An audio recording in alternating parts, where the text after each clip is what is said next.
Hello good morning दोस्तों, कैसे हैं आप सभी लोग। आशा करता हूं कि आप सभी लोग ठीक होंगे, स्वस्थ होंगे, मस्त होंगे। मैं भी ठीक हूं दोस्तों, आपके आशीर्वाद से। और तो बने रहे, आज ब्लॉग में दिखाते हैं आपको घर का दृश्य। तो आजकल जो है धान धुन की कटाई ज़्यादा हो रही है, तो दिखाएंगे आपको, ब्लॉग में बने रहिए। ये हमारे राजमा छिमी, कहाँ से लाए तुम इसको? चंदार से। कितनी कितनी हो रखी? बहुत सारी हो रखी। बहुत सारे है ना। देखो दोस्तों, ये है कौनी। और अब हमारा जो है धान धून जो है उसकी लवाई चल रही है। कौनी कौनी ला रखी है हमने, देखो इसको साफ करते हैं ऐसे।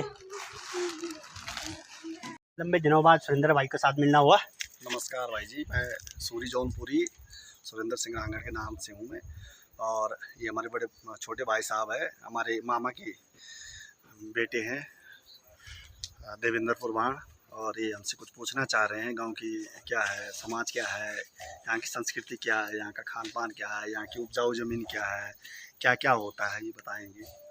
तो जैसे कि पूछना चाह रहे थे, जैसे मैं पूछना चाह रहा था कि जैसे ये है तो ये बहुत सारे यहाँ पर आपने बो रखे हैं सब्जियाँ, तो इनमें क्या क्या और कैसे मतलब अच्छी सब्जियाँ होती हैं हमारी? जी, हमारे ये तो घर की सब्जियां होती है। अब एक तो ऐसा होता है कि हमारा जो चौमास होता है, जो बारिश का महीना होता है, उसमें ये सब्जियां होती है, जैसे कि तोरी हो गई और लौकी हो गई, चचिंडा हो गया, बाकी इसके कद्दू जिसको सीताफल भी कहते हैं। और यहाँ पर वो है, हल्दी भी है, अरबी भी है, सभी चीज़ है, मिर्च है, फ्रांस बीन है, राजमा है, सभी है। ये घर के आंगन में इतनी सारी चीज़ें हैं, मिर्च से लेकर और 12-13 आइटम है, 12-13 सब्जियाँ हैं यहाँ पर। सब्जियाँ हमारे घर के किचन में। हाँ, जो किचन में जो हमें गार्डन है हमारा। हाँ, जो 2-3 महीनों के लिए हमारा ये खान पान जीवन का यापन करती है। साग सब्जी हमें लेने की ज़रूरत नहीं पड़ती है, बल्कि इसके अंदर टमाटर भी होंगे, छोटे छोटे टमाटर, जो जिसकी वैरायटी बहुत छोटी होती है, एक कंची की गोली की तरह होती है। हाँ, तो आज के जनरेशन को ये सुझाव देना है कि अपना अच्छा शुद्ध खाना खाओ, घर का खाना खाओ। हाँ, क्योंकि हमारी बहुत सारी सब्जियां हम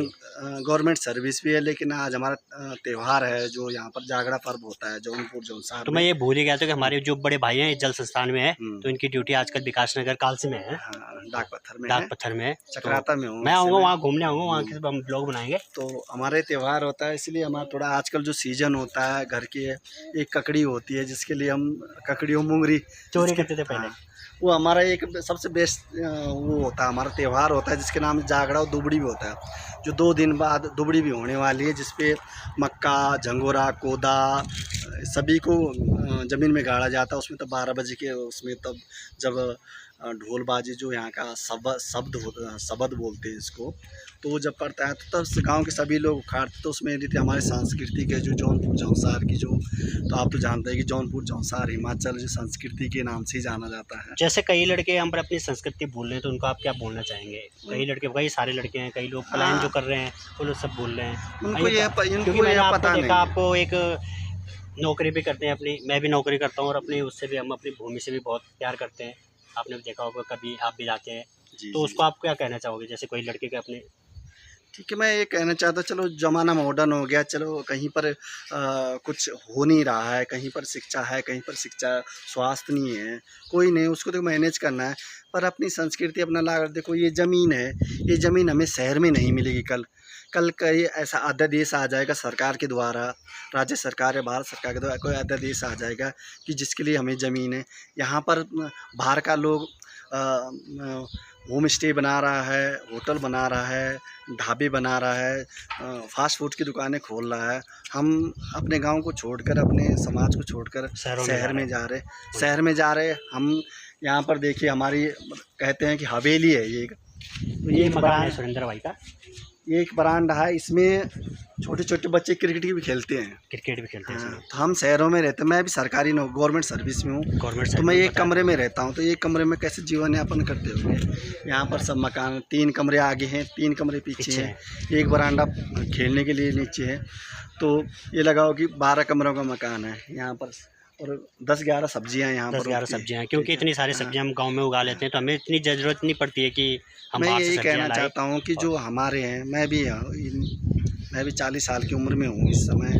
वो ऐसे लड़के हैं जो हमसे पीछे के हैं, जो मतलब कि गांव को छोड़ के चले गए हैं, किसी कारण चले गए हैं। हम ये नहीं कहते कि मत जाओ, पर लेकिन अपनी भूमि को मत भूलो, अपनी भूमि को, अपने समाज को मत भूलो। और कारण ये है कि ऐसा है कि संयुक्त परिवार बनाओ, परिवार में इकट्ठे रहो, सब चीज़ इकट्ठे रहो। चलो हम 4 भाई हैं, 4 भाई में हम 3 भाई या 2 भाई अपने परिवार को, जैसे जौनसार में हैं तो 4 भाई हैं, तो 4 भाई में 1 भाई घर का समाज निभाता है।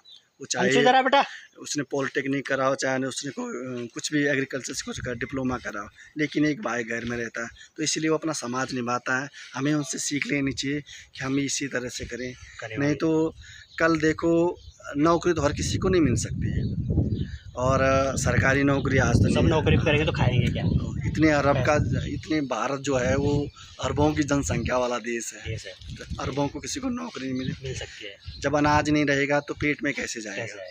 ठीक है, पैसे से कुछ नहीं होगा। ठीक है, अब जब साग सब्जी नहीं रहेगा, आज अब कह रहे हैं कि मोटा अनाज, अब मोटा अनाज कहाँ से होगा? जब मैं पहाड़ का हूँ, इस गांव का, मैं ही जब कोदा झंगोरा धान गुजारा करूँ। तो हम ऐसे कि हमने अपना समय देखा, हमने गरीबी भी देखी, खेती बाड़ी भी देखी है, उस खाना का जो अनाज में हमने ताकत भी देखी है। अब शहर में जाते हैं तो शहर में 80 रुपये किलो हमें मंडुए का आटा, जिसको कोदा बोलते हैं पहाड़ी में, वो मिलता है, जिसको हम आजकल अब जिसकी लवाई करेंगे। हाँ, तो है अब इतना बड़ा क्षेत्र है हमारा, और वो है तो ऐसा है कि तब जब ये नहीं रहे, पहाड़ नहीं रहेगा, तो तब खान पान भी कहाँ रहेगा? अच्छी बात है, कोई नौकरी कर रहा है, अच्छी बात है, कोई नहीं, ठीक है, लेकिन अपनी संस्कृति को मत भूलो, अपनी जन्मभूमि को मत भूलो। यह कि हमें चाहे करो पर थोड़ा बहुत करो, क्योंकि गांव में जो हमारा स्वादिष्ट भोजन होता है उसके बराबर कुछ चीज़ नहीं है, क्योंकि बाहर जो जितनी भी फसलें हैं सब में बीमारियाँ ज़्यादा है। हाँ, तो वही कारण है। कारण इसी का है कि अब देखो देश में ऐसा है कि देखो अपने पेट के लिए तो सब कुछ करना पड़ेगा, चाहे वो प्लास्टिक का बनाना पड़ेगा, चाहे वो इंजेक्शन लगा के कोई सब्जी को 1 किलो की 3 किलो बनानी पड़ेगी, लेकिन पूर्ति तो करनी है। लेकिन जब हमारे पास शुद्ध वातावरण है, पानी है, मौसम है, मॉइस्चराइज़र है, आसमान की बारिश है, गाड गदेरों का पानी है, इससे हम अपनी पूर्ति कर सकते हैं।